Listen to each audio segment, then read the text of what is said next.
오늘 10월 첫날을 맞이해서 오늘 우리가 함께 살펴보는 말씀은 바로 유다의 선한 왕 중에 얼마 안 되는 그 아사의 이야기입니다.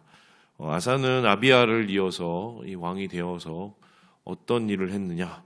바로 이렇게 얘기를 하고 있는데요. 우리 함께 3절의 말씀을 같이 한번 읽어보도록 합니다. 시작. 이방 제단과 산당을 없애고 주상을 깨뜨리며 아세라상을 짓고. 한마디로 이 종교개혁을 처음에 단행하게 됩니다. 그의 이야기는 전기, 중기, 후기로 이렇게 이어지게 되는데 전기에 시작한 이 종교개혁은 중기에 이르러서 더욱더 탄력을 받아서 큰 하나님 안에서의 부흥을 이루게 되고 또한 이것을 통해서 그의 인생과 왕국이 평안을 누리게 되었다라고 이야기를 하고 있습니다. 그래서 이 아사의 이 평안을 하나님께서는 이렇게 얘기를 하시는데 우리 함께 5절의 말씀을 같이 한번 읽어보도록 하죠. 시작.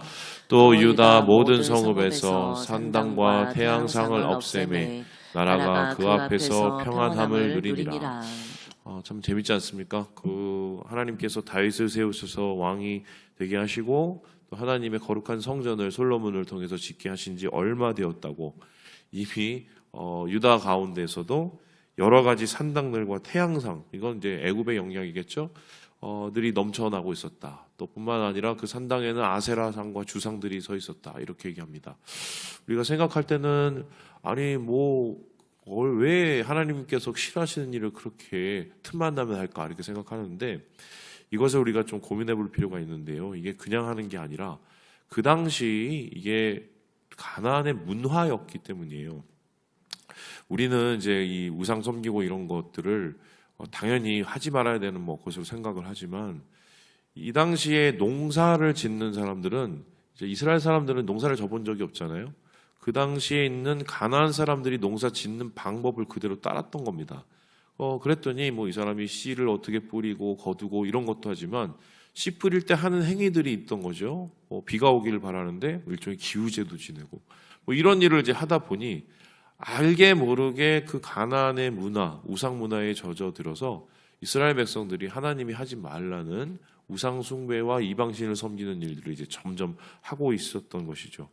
그래서 이렇게 완전한 하나님의 은혜를 구하기 위해서 이 아사는 이 종교개혁을 단행하는데 여기에는 아픔이 있었습니다. 어떤 아픔이냐? 이 우상 숭배의 정점에 있었던 사람이 누구냐? 다름 아니라 아사의 어머니였습니다. 그래서 이렇게 우상 숭배의 문화를 없애기 위해서는 어머니하고 어쩔 수 없이 대척을 지고 싸울 수밖에 없었어요. 그래서 이 열왕기 하에는 어머니를 어쩔 수 없이 가두고 그 우상 숭배를 철폐하는 좀 안타까운 이야기가 나타나는데 그만큼 아사는 단호한 마음을 가지고 하나님의 뜻을 구하였다. 이렇게 이야기할 수가 있겠습니다. 그래서 아사에게 하나님께서는 평안을 주시고요. 그 땅의 평안이 여러 해 동안 싸움이 없다고 얘기했습니다. 이렇게 이야기가 끝났으면 좋겠는데 흥미로운 것은 아사가 이렇게 하나님이 기뻐하시는 우상 숭배를 철폐하고 산당을 없애려고 노력했음에도 불구하고 이 땅 가운데 바로 전쟁이 계속적으로 일어났다는 것입니다. 오늘 우리가 보는 말씀에는 이 구스의 군대가 올라오게 되죠. 그 구스의 군대는 바로 아마 이집트의 군대하고 연결된 것 같은데 구스 사람 세라인가요? 이 사람이 와서 어마어마한 이제 군사를 이끌고 유다를 이제 쫓아오게 되죠. 그런데 이 싸움은 또 여기서 또 머물게 되지만 이후에 보면 또 바사라는 또 이 이스라엘의 군대가 또 계속적으로 이 아사를 괴롭혀요. 그렇다면 우리가 여기서 좀 한번 생각해 볼 필요가 있죠. 예수 믿으면 또 우리가 예수를 잘 믿고 하나님이 원하시는 일을 하면 평안을 주시지만 그 평안이 우리가 생각하는 태평성대나 모든 것이 다 잘 되고 모든 것이 꽃길만 걸어가는 것은 아닐 수 있다는 겁니다. 때로는 예수를 잘 믿고 또한 예수님의 뜻을 따라서 살아가는 사람들조차도 삶 속에서 어려움을 만나고 이런 전쟁을 치러야 될 때가 있어요. 그렇다면은 이러한 삶 속에서 우리가 하나님에서 주시는 평안을 누리고 산다는 것은 어떤 의미일까? 이렇게 한번 생각해 볼 필요가 있는데요. 오늘 아사가 바로 전쟁 중에도 폭풍 중에도 하나님의 평안을 누려서 그 땅 가운데 하나님의 은혜를 누릴 수 있는 방법을 우리에게 제시를 하고 있습니다. 이렇게 얘기를 하고 있는데요. 우리 함께 7절의 말씀을 같이 한번 읽어보도록 하겠습니다. 시작. 아사가 일찍이 유다 사람에게 이르되 우리가 우리 하나님 여호와를 찾았으므로 이 땅이 아직 우리 앞에 있나니 우리가 이 성읍들을 건축하고 그 주위의 성곽과 망대와 문과 빗장을 만들자. 우리가 주를 찾았으므로 주께서 우리 사방에 평안을 주셨느니라 하고 이에 그들이 성읍들을 형통하게 건축하였더라. 하나님께서 주신 이 평안의 문제를 따라서 얘기할 때 아사는 한 가지 얘기를 합니다. 우리가 하나님 여호와를 찾았기 때문이다.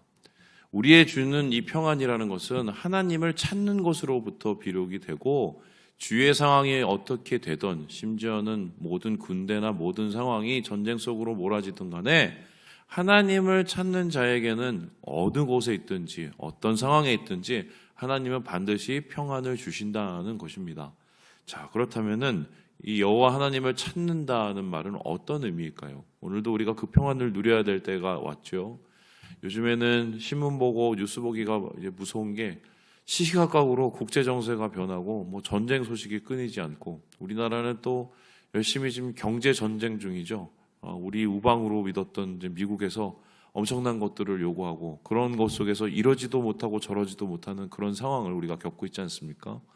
이 속에서 뭐 바른 판단과 지혜를 가지고 나라를 위해서 국익을 위해서 좋은 선택을 해야겠지만 믿는 사람들은 어떻게 보면 하나님이 주시는 그 평안 그리고 그 평안이 나를 통해서 우리 가운데 우리 나라 가운데 이루는 것을 당연히 해야 될 사람들이라고 저는 생각을 합니다. 그러기 위해서는 하나님을 찾아야 된다는 건데요. 이 찾는다는 단어가요. 정확하게 표현하면은 히브리어로 다라쉬입니다. 다라쉬. 이 다라쉬라는 단어가 어떤 뜻이냐면요. 애타게 붙어 다닌다는 걸 뜻해요. 마치 우리가 우리 엄마를 붙어 다닐 때 저는 예전에 저희 어머니 손 붙잡고 사람 많으면 많을수록 더 꽉 붙잡고 다니고 막 이랬었거든요. 겁이 많아서. 다라시라는 게 바로 그겁니다. 힘들고 어렵고 또한 상황이 여러 가지 내가 원하지 않는 상황이 올 때 하나님의 손을 놓지 않고 꼭박 붙잡는 그것을 뜻해요. 이것이 바로 어려움 속에서 더 크게 나타나게 있는데요. 지금 구스 사람 세라가 이 이스라엘을 치려고 군대 100만 명, 병거 300대를 끌고 옵니다. 여기서 군대 100만 명도 대단하지만 병거 300대가 더 큰데요. 오늘날로 따지면은 신무기, 그것도 뭐 엄청난 기술을 가진 일종의 탱크를 끌고 온 거라고 저는 그렇게 보시면 돼요. 우리 6.25 때 그런 아픔들이 있죠. 그때 아사가 어떤 일을 했느냐? 하나님을 찾았는데 그 찾는 모습이 이렇게 나타납니다. 우리 함께 11절의 말씀을 같이 한번 읽어보도록 하죠. 시작. 아사가 그의 하나님 여호와께 부르짖어 이르되 여호와여 힘이 강한 자와 약한 자 사이에는 주밖에 도와줄 리가 없사오니 우리 하나님 여호와여 우리를 도우소서. 우리가 주를 의지하오며 주의 이름을 의탁하오며 이 많은 우리를 치러 왔나이다. 여호와여 주는 우리 하나님이시오. 원하건대 사람이 주를 이기지 못하게 하옵소서 하였더니. 지금 어려움 속에서 평안이 무너질 수 있는 상황 속에서 아사는 하나님을 찾습니다. 그 하나님을 찾는 첫 번째 방법은 주님께 부르짖는 거예요. 기도하는 자가 하나님을 찾고 그 기도하는 자가 하나님의 평안을 누릴 수가 있는 것입니다. 사람은 그런 것 같습니다. 어느 날 갑자기 하던 게 그냥 나타나진 않아요. 우리가 생각에 지금 내가 대충 믿고 있는데 나중에 때가 되면 다 더 열심히 하고 또 그런 얘기 하시죠. 죽을 때 되면 다 하나님 믿고 돌아온다고 얘기하는데 그게 그렇지가 않아요. 이렇게 아사가 어려움 속에서 하나님을 찾고 특별히 부르짖을 수 있었던 이유는 평소에 그렇게 부르짖는 것이 습관이 되었기 때문입니다. 종교개혁을 할 때도 그랬고요. 하나님 앞에 물었어요. 또 하나님 앞에 기도하고 간구하고 이러한 거룩한 습관들, 하나님 앞에 묻고 기도하고 부르짖는 습관들이 차곡차곡이 쌓여 있으니까 삶의 가장 중요한 것을 근간을 흔드는 이 전쟁 앞에서도 지금 하나님 앞에 먼저 부르짖고 나아갈 수 있었던 이 아사의 모습을 보게 됩니다. 기도는 습관입니다. 습관적으로 기도해야 되는 건 아니지만 우리가 거룩한 습관을 우리의 몸속에 가져야 될 필요는 있습니다. 왜냐하면 우리의 본능은 기도하는 것을 반대하기 때문입니다. 기도가 절대로 쉽지가 않아요. 왜냐하면 눈을 감아야 되죠. 가만히 있어야 되죠. 하나님 앞에 보이지도 않는데 얘기를 해야 되죠. 여러분, 이게 인간이 할 수 있는 건 뭐냐면 돌아다니고 사람 만나고 아니면 뭘 보고 이래야 되는데 가장 괴로운 시간 아니에요?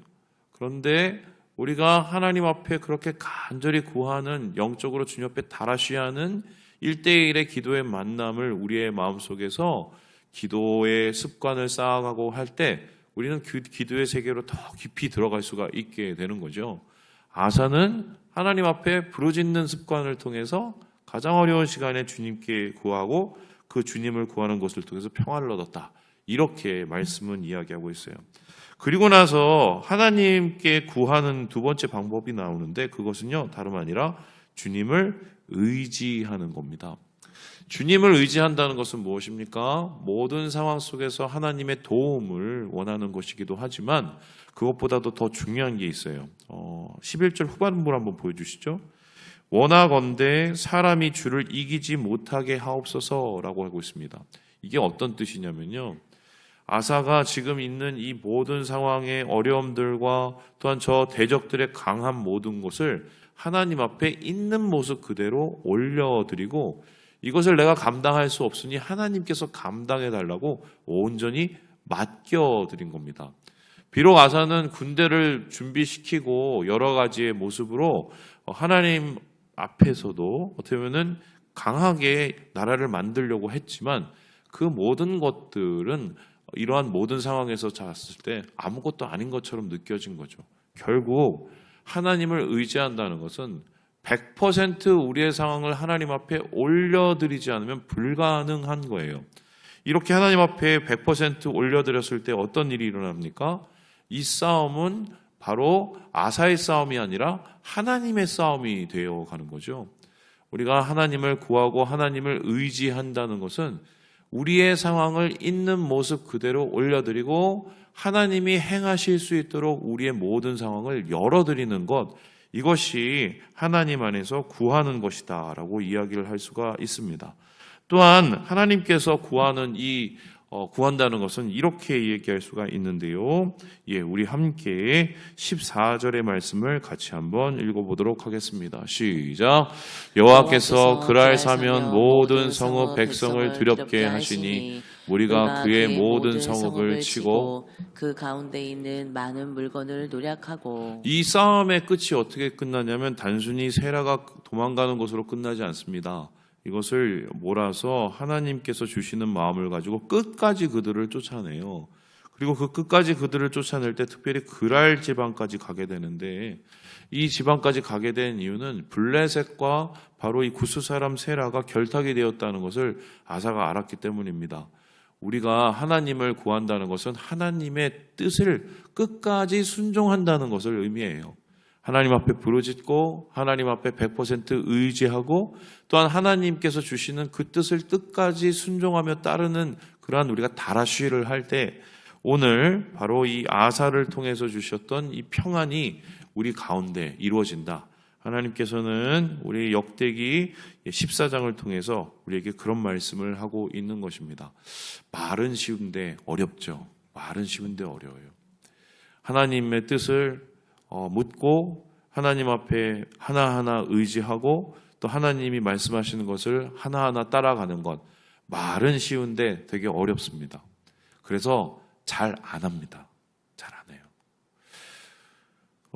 여러분 DTS라는 게 있습니다. 이 DTS가 뭐냐면은 이제 예수전도단 YM이죠. 여기서 이제 하는 가장 핵심적인 프로그램인데 제자 훈련이에요. 이 제자 훈련을 어떻게 하느냐?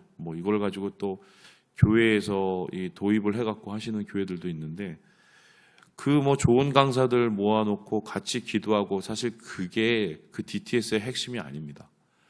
아무리 좋은 강사를 모아놓고 얘기를 듣고 또 아무리 좋은 뭐 방법의 것을 뭐 연습을 해도 사실 DTS의 핵심은 뭐냐면 오늘 하나라도 하나님께 구하고 오늘 하나라도 하나님께 순종하자예요. 그거를 이게 하나하나 계속적으로 삶 속에서 작은 것까지 반복해서 하나님께 구하고 순종하는 습관을 만드는 게 이게 제자 훈련이거든요. 뭐 재밌는 얘기 하나 해드리면은 제가 아는 한 목사님은 부목사님 하시다가 좀 영적으로 되게 힘듦이 오셔서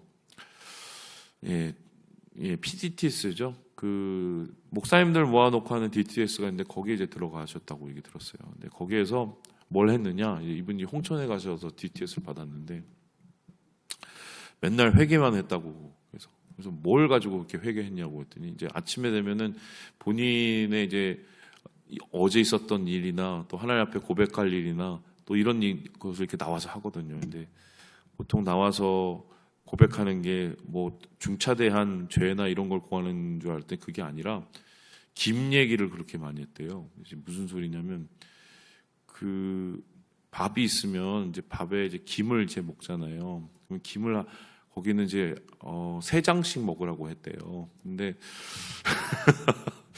이제 먹다 보면은 밥이 남고 반찬이 모자라잖아요. 그러면은 더 먹고 싶잖아요. 그래서 김을 몇 장을 더 갖고 모서 먹고 그러면 이제 아침이 되면은 그게 그렇게 찔린대요. 그래서 어제 제가 김을 2장을 더 먹었습니다. 이런 얘기를 한다는 거였어요. 제가 한참은 그 얘기를 듣고 아니 그게 무슨 제자 훈련이냐고 그렇게 얘기를 하는데 나중에 생각을 해보니까 그게 맞아요. 작은 것에도 하나님의 마음을 구하고 작은 것에도 하나님의 뜻을 순종하려는 그런 모습이 평소에 우리가 거룩한 습관이 들지 않으면 어려울 때 절대로 의지하기가 쉽지가 않기 때문이에요. 말씀을 마칩니다. 아사의 평안은 하나님을 구하는 것에서 시작이 됐습니다. 구하는 것은 부르짖는 것이고 구하는 것은 의지하는 것이고 구하는 것은 순종하는 것이에요. 여러분 주님 안에서 10월 한 달을 주님과 함께 이 평안을 누리면서 살아가시는 우리 모든 형제 자매들 되시길 주님의 이름으로 축원합니다.